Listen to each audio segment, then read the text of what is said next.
네, 안녕하세요. 저는 김하나라고 합니다. 김하나, 김하나, 김하나, 네, 제가 지금 상당히 기가 좀 많이 죽었어요. 저는 고등학생 맞아요? 원래 이랬어요?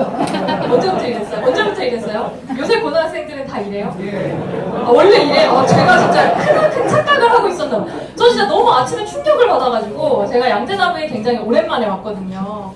그래서 굉장히 충격을 받아서 어떻게 할까? 제가 생각했던 분위기는 보통 한 30대, 40대, 한 50대에 지긋하신 우리 여러 선배님들 오셔가지고 오붓하게 이제 얘기하고 인생의 경륜을 나누고 이랬는데 제가 완전 분위기를 착각했어요. 그래서 지금 제가 준비해온 이 베스가 전혀 의미가 없어져서 지금 굉장히 당황스럽습니다. 진짜 내가 진짜 경화학부 학생들이 20명 오는 줄 알았으면 내가 이런 식으로 준비 안 했을 텐데 진짜 죄송합니다. 제가 진짜 너무 당황스럽고 아까 그냥 친구들이랑 5명이나 더 얘기하는 게 더 낫지 않나 이런 생각이 좀 드는데 그래도 제가 이렇게 또 오랜만에 원피스 입고 차려입고 왔으니까 그냥 시작을 한번 해볼게요. 그냥 여러분들 제가 30대로 보이지 않겠지만 30대고요. 네, 깜짝 놀랐지? 그치? 고마워. 제가 지금 30대의 사막을 걸어가고 있는데 저의 이제 사막을 여러분들에게 나누면서 먼저 사막을 지나가신 분 그리고 너희들도 온다 사막이 그렇게 미리 그 사막을 앞서서 겪고 있는 입장에서 좀 이야기를 전하고자 합니다. 제가 베스를 하려고 PPT를 만들면서 사막 그림을 좀 구글에서 많이 찾아봤어요. 그래서 이제 사막 그림을 이것저것 찾아봤는데 그냥 사진으로 보니까 참 너무 멋있고 경이롭고 뭔지 모르게 설레고 너무 낭만적이고 이런 거예요. 그래서 참 저 사막에 언젠가는 한번 가보고 싶다 라고 생각을 했지만 한편으로는 지난 일주일을 돌이켜보면 그곳에 이런 무더위가 있다면 다시는 가고 싶지 않다 이런 생각이 좀 들더라고요. 여러분 진짜 지난주 어떻게 보내셨어요? 너무 덥지 않으셨나요? 진짜 더웠죠? 학교 에어컨 빵빵 나오잖아. 그쵸? 학교에 에어컨이 잘 나와서 애들이 이렇게 된 게 아닌가 싶은데 저희 때는 그렇지 않았잖아요. 선배님 아시죠? 저희 때는 그렇게 에어컨이 안 나왔잖아. 그러니까 이런 총명함을 발휘하기가 힘들었어요. 제가 지금 생각해보니까 그런 것 같아요. 네. 기운 좀 받으시라고. 어쨌든 제가 이렇게 사막을 보니까 이 여름을 나는 것도 일종의 사막을 나는 것과 좀 비슷하다. 6가지 우리 그 저자가 얘기하는 방법 중에 여름을 나기 위해서 어떤 방법을 적용하면 좋을까 라고 생각을 해볼까 하다가 오늘 그 얘기를 하려는 건 아니고요. 사막을 건너는 6가지 방법 책 그 서문에 보면 이런 내용이 있습니다. 글씨가 좀 작아서 안 보이실 수 있겠네. 사막을 건너다 보면 어느 날 또는 어떤 단계에서 어떤 특정한 규칙이 다른 규칙들보다 더 중요해진다. 그리고 그때그때마다 가장 필요한 사막의 규칙을 순서에 상관없이 적용하기 바란다 라는 내용이 있어요. 처음에는 이게 순서대로 어떤 단계인가라는 생각을 했었는데 사실 그게 아니라 제가 증명하는 사막에 필요한 그 규칙들을 그때그때 적용하는 거더라고요. 그래서 저는 사막을 건너는 하나의 방법, 제 이름은 김하나고요. 제가 이 사막을 건너가는 방법에 대해서 이야기를 좀 나눠보도록 합니다. 저는 직업이 세무사예요. 세무사가 혹시 뭔지 아시죠? 제가 고등학생들이라서 이런 질문에 죄송한데 세무사는 세금을 신고하는 직업입니다. 특히 이렇게 1월부터 7월까지는 쉬지 않고 산을 올라요. 제가 양재나비를 굉장히 오랜만에 온 이유도 사실 그렇습니다. 7월이 지났기 때문이에요. 7월, 이해하시네요, 그렇죠? 이런 분위기가 나와야 되는데 1월에는 부가세 신고라는 걸 하고요. 2월에는 연말정산을 하고 3월에는 법인세, 4월에는 다시 부가세, 5월에는 소득세, 6월에 성실 신고를 하고 7월에 다시 부가세 신고를 하고 나면 이제 저희는 또다시 제 인생의 사막으로 내동댕이 쳐집니다. 저는 세무사 일을 지금 10년째 하고 있고요. 1월에서 7월까지는 계속 산을 오르는 여정을 하고 있어요. 그리고 8월에 내동댕이 쳐진 순간부터 12월까지는 다시 제 인생의 사막을 걸어가고 있습니다. 책에 보면 이런 내용이 있더라고요. 저는 세무사로서 단 한 번도 이 마감 기간을 늦춰본 적이 없어요. 이 산을 오르는데 성공을 하지 못한 적이 없습니다. 이거 너무 쉬운 일이에요. 왜냐하면 제가 산을 탈 때는 우리 거래처 사장님들하고 철저하게 사전 준비를 하고요. 또 우리 팀원들하고 사전 계획을 하고 그리고 저의 10년간의 경험을 통해서 이 일을 해나가고 있기 때문에 단 한 번도 마감을 놓친 적이 없어요. 근데 저는 이 7개월의 과정 때문에 제 인생의 사막에서는 놓친 것들이 너무너무 많습니다.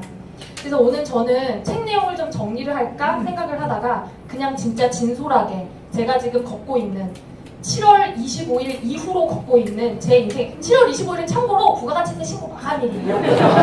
모를까봐. 부가가치세 신고가 7월 25일에 딱 끝나요. 그러면 이제 나는 내동댕이 쳐져. 사막으로. 26일부터 갑자기 할 일이 없어져. 그때부터는 회사를 가도 이렇게 멍하게 앉아있어요. 나는 뭐고 어디서 왔고 누구지? 약간 이렇게.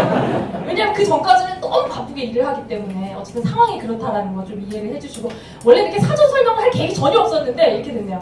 7월 25일이 오기 때문에 저는 또 이렇게 인생의 사막에 던져졌고, 마침 지난주 월요일부터 금요일까지 제가 안고 있는 제 사막의 이슈, 아까 어떤 친구가 보니까 사막을 잘게 나누라는 또 통찰을 주셨는데 이게 이제 제가 좀 잘게 나눠본 게 아닌가라는 생각이 듭니다.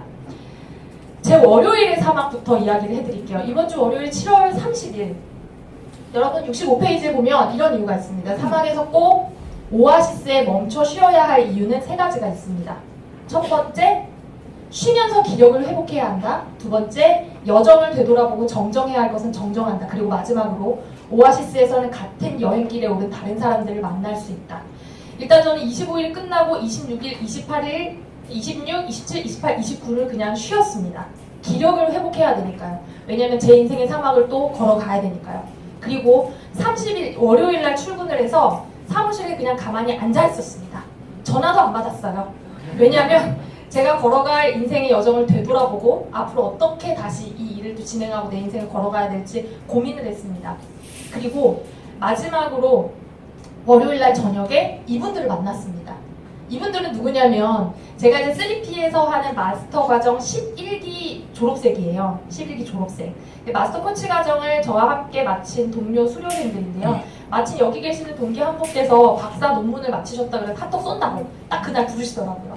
제가 그때 느낀 감정은 뭐냐면 정확하게 작년 6월에 저희가 이 과정을 수료하고 1년 만에 만난 거였어요. 1년 동안 각자의 사막을 걸어가던 유목민들이 오아시스에서 우리 모두 다 같이 만나서 그동안 너 바인더는 잘 쓰고 있었니? 책은 어떻게 읽고 있니? 이렇게 함께 걸어가는 방향이 비슷한 사람들과 이야기를 한다는 것 자체가 저한테는 쉼이었어요. 아마 양재나비에 계속 나오시는 선배님들도 그런 오아시스를 찾기 위해서 오시는 게 아닌가라는 생각이 듭니다. 우리가 같은 목표를 가지고 있고 같은 일을 하고 있는 건 아니지만 이렇게 한 번씩 쉬어가면서 같은 유목민들과 함께 교제를 하면서 진정한 어떤 마음을 나눌 수 있는 그런 시간이 아닌가라는 생각이 듭니다. 제가 월요일의 사막을 건넨 규칙은 첫 번째, 오아시스를 만날 때마다 쉬어가라. 저는 이제 하반기에 오아시스를 만날 때마다 좀 쉬어갈 생각입니다.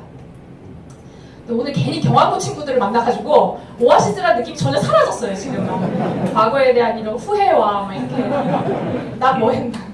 자, 화요일의 사막입니다. 7월 31일. 우리는 다른 사람의 도움이 필요하지만 동시에 혼자 여행을 해야 한다. 이것은 균형의 문제가 아니다. 오히려 식별의 문제이다. 여러분들 이제 책 내용을 다 읽으셨으니까 어느 부분, 어느 규칙인지 좀 감이 오실 거예요. 화요일날 아침에 너무 더워가지고 도저히 늦잠을 잘 수가 없었습니다. 일찍 눈이 떠지더라고요. 평소엔 절대 이 시간에 일어나지 않는데 이렇게, 이거 뭔지 아시죠? 무수한 굿모닝 카톡들. 저는 이 굿모닝 카톡을 열어보지도 않아요. 그래서 116개가 쌓이고 78개가 쌓이고 막 이렇게. 학생들이 이렇게 굿모닝 카톡 해요, 친구들끼리. 안 하지. 근데 어른들은 이런 짓을 해. 저 왜 하는지 모르겠는데 이런 짓을 하시는 장본인이 저기 또 여러분 계세요. 저 주위하고 저기 계시는 분들 그렇고 지금 한 번도 저는 이 카톡을 잠깐 열어본 적이 없습니다. 왜냐면 아무 의미 없이 그냥 굿모닝만 있어. 굿모닝이 새벽 4시부터 약 한 6시 반 사이까지 100개가 올라옵니다. 도대체 이 카톡방에서 나는 나가지도 못하고 왜 있는 건가? 근데 제가 6시에 이제 무더위에 오랜만에 깼더니 이 카톡을 보면서 생각을 해봤어요. 도대체 이 사람들은 누구에게 굿모닝을 하는 것인가? 누군가가 보고 있다고 생각을 하고 굿모닝을 하는 것인가? 근데 나를 위한 어떤 그 시스템의 하나로 굿모닝을 하는 것인가? 어떻게 생각하세요? 굿모닝 하시는 분 왜 하시는 거예요? 도대체? 왜 도대체 하시는 거예요? 아마도 이런 생각이 아닌가 싶어요. 우리가 함께 걸어가고 있다는 걸 인지하면서 내 스스로 해야 할 일을 하는 거죠. 굿모닝 하면서 힘겹게 눈을 뜨는 겁니다. 제가 이제 하반기에 무엇을 할까 고민을 하다가 글쓰기를 좀 시작해보기로 했어요. 글쓰기를 하려면 하루에 글 쓰는 시간을 확보해야 되는데 그래도 가장 시간을 확보하기 쉬운 게 아침 새벽 시간이더라고요. 여러분도 그래서 새벽에 오는 거잖아요. 5시부터 7시까지 글쓰기를 해야지 하고 마음을 먹었는데 절대 결코 그 시간에 일어날 수가 없어요. 그런데 이제 제 친구하고 약속을 했습니다. 제가 좀 잘 보이고 싶어하는 친구하고 우리 5시부터 7시까지 나는 글을 쓸 테니 너는 공부를 해라. 그래가지고 우리가 5시에 일어나는 것을 인증샷을 찍기로 했습니다. 그래서 지난주 한 주 동안 제가 굉장히 잘했어요. 5시에 일어나서 인증샷, 나 글 쓰고 있어. 인증샷 이렇게. 그런데 이 친구가 갑자기 화요일 날 휴가를 떠났어요. 제가 자랑할 수 있는 대상이 사라진 거예요. 그랬더니 저는 5시에 다시 일어나지 못하게 됐습니다. 어떤 느낌인지 아시겠죠? 우리는 혼자 걷고 있는 것 같지만 누군가에게 끊임없이 이야기를 하고 싶어하고 내가 이걸 하고 싶어하고 이런 걸 드러내고 싶어하는 존재인 것 같아요. 그래서 저는 화요일의 사막을 이 굿모닝을 일하면서 혼자서 함께 여행하는 방법이 필요하구나. 이 정말 무덥고 힘든 이 사막을 건너가기 위해서는 누군가가 나와 함께 굿모닝을 외치고 있어. 아무도 읽어주지 않지만 이라는 사실을 인지해야 될 필요가 있다는 생각을 한번 해봤습니다. 수요일입니다. 8월이 되었어요. 저희는 이제 업계가 8월이 되면 가장 이동이 많은 시즌이에요. 왜냐면 바쁜 시즌이 끝났고 다시 한번 내가 이 회사에 있어도 되나 마나.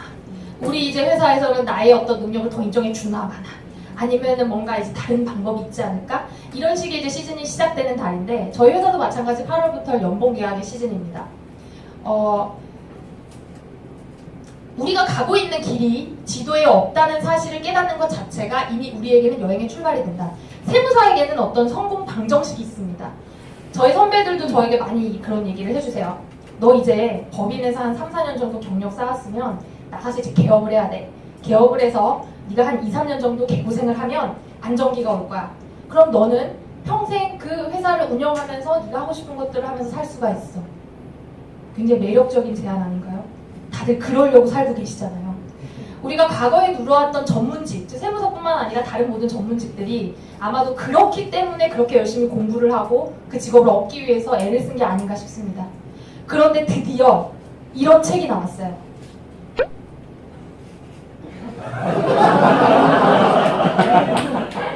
아마도 조금이라도 책을 읽으신 분들, 양재나비에 발 살짝 담궈보신 분들은 이런 거 아실 거예요. 명견단님만 봐도 나오잖아. 4차 산업시대에 가장 먼저 없어질 직업 1위 뭐? 세무사. 변호사 이런 거. 그쵸? 그래서 생각하는 기계에게 세무사는 과연 대체되는가라는 책이 나왔고 저희 업계에서는 굉장히 이슈입니다. 살아남기 위해 발버둥을 치는 거죠. 이때 저는 과거에 성공했던 우리 선배들의 성공 방정식을 따라가는 것이 옳은 것인가? 라는 고민을 다시 한번 해보지 않을 수 없게 됐습니다. 다시 이 회사에 남아있는 게 옳은 것인가? 내가 연봉을 조금 더 올려받는 것이 과연 옳은 것인가? 앞으로 내가 하고 있는 이 일을 그대로 몇 년을 더 할 수 있을까? 라는 고민이 시작됐습니다. 이때 사막을 건너는 방법을 알려준 이 저자가 저에게 이렇게 규칙을 하나 알려주더라고요. 지도를 따라가지 말고 나침반을 따라가라. 나침반을 따라가라. 과연 이 세무사라는 업무 영역 자체가 없어질까요?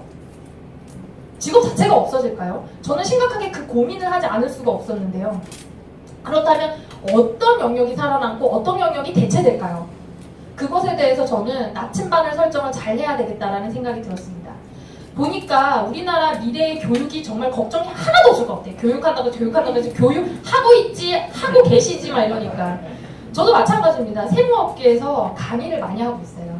그래서 저도 이제 교육을 하고 있는데, 미안해요. 교육을 하고 있는데, 저 책에 나와 있는 내용 중에 이런 내용이 있습니다. 생각하는 기계가 대체하지 못하는 인간의 영역이 단 1%가 남아있는데 그 1%를 할 수 있는 사람을 키우기 위한 재교육을 해야 된다. 그렇다면 그동안 내가 해왔던 세무 교육은 의미가 없는 새로운 재교육의 영역은 무엇일까? 이것에 대해서 심각하게 고민해보기로 결심을 했습니다. 목요일이 왔습니다.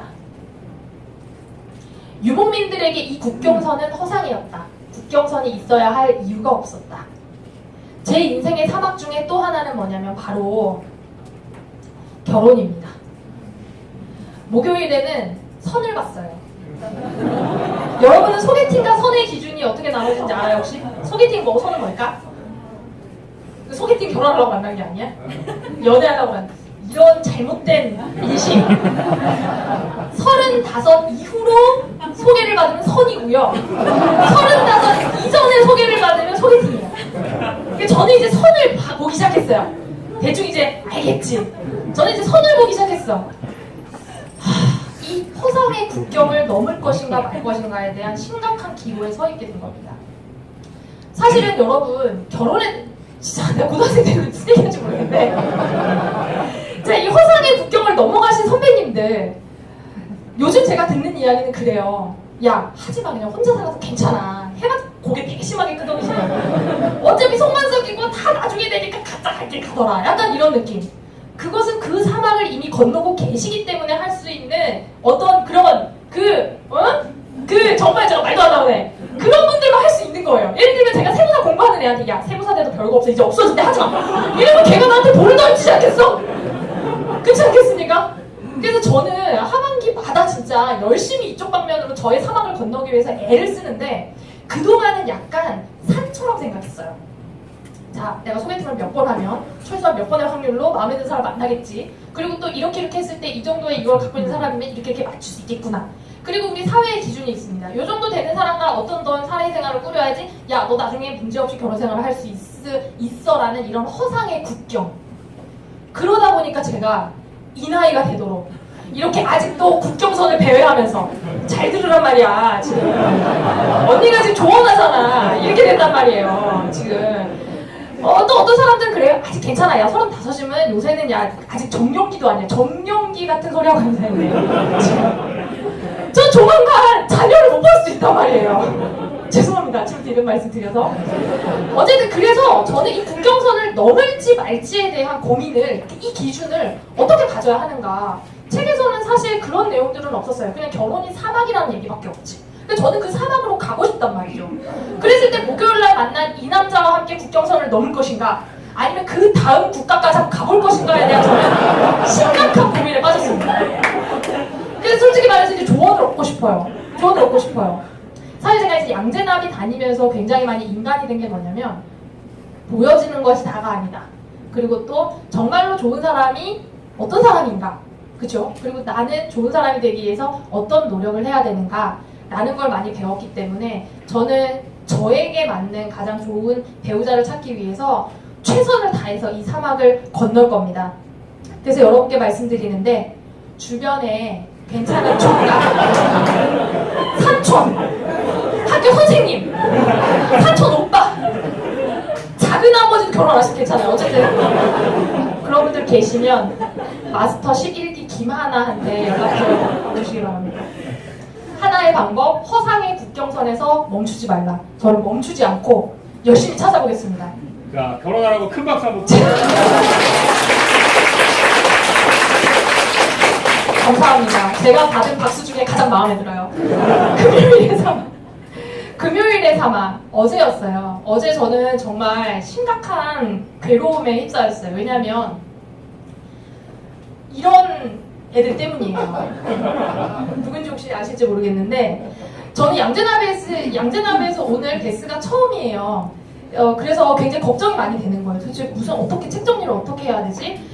그냥 이제 제가 하는 강의를 한다거나 마스터 강의 이런 거야 했지만, 이렇게 책을 내용을 정리해서 발표하는 건 처음이다 보니까 부담이 되더라고요. 그리고 책을 많이 읽으신 선배님들이 온다 그랬는데, 근데 진짜 이런 애들이 올 줄은 진짜 생각도 못했지. 굉장히 부담이 됐어요. 그래서 어떻게 하지? 좀 더 멋있게 하고 싶은데, 뭔가 메시지를 더 깊이 있게 전하고 싶은데, 강규영 대표님 발끝이라도 좀 따라가고 싶은데, 이런 마음의 부담감에 사실은 이 베스를 3개월 전에 요청받았지만 어제까지도 어떻게 해야 될지 결정을 못했습니다. 그런데 책에서 답을 찾았죠. 겸허해진다 함은 그저 자기가 완벽하지 못하다는 것, 그리고 영원한 존재가 아니라는 작은 진실을 받아들이는 것이다. 저는 우리 한선영 마스터님이랑 우리 용 실장님이랑 장주영 팀장님이랑 강규영 대표님만큼 이렇게 독서에 대한 조예가 깊지도 않고 책을 많이 읽은 것도 아니에요. 그래서 제가 선택한 방법은 그저 제가 건너온 일주일의 사막을 솔직하고 진솔하게 이야기해드리는 것이겠구나 라고 결정을 했습니다. 그래서 어젯밤에 급하게 이렇게 단순한 PPT를 만들기 시작했고, 이 모래에서 갇혀있는 모래에서 갇혀있는 이 상태의 저는 타이어의 바람을 빼고 베스에 나서기로 마음을 먹었습니다. 제가 여러분한테 말씀드린 건 그냥 경기도 고양시에 살고 있는 35세의 미혼 여성, 그리고 전문직 직업을 가지고 있는 어떤 여성의 현재 사막이라는 점을 여러분 고려해서 들어주셨으면 좋겠고요. 이 사막을 지나가신 다른 분, 혹은 지나갈 너희들에게 도움이 좀 되셨으면 좋겠습니다. 제가 일주일의 사막을 건너면서 하나의 방법을 찾아냈습니다. 멋지게 여행하는 것은 끊임없이 밀려오는 인생의 밀물과 썰물을 평화스럽게 받아들이는 것이고 우리 앞에 놓인 것을 기꺼이 받아들이는 것을 의미한다. 이것은 태도의 문제입니다. 산을 오르느냐 사막을 건너느냐는 태도의 문제라는 것에 저는 깊은 공감을 느꼈습니다. 기꺼이 받아들이기.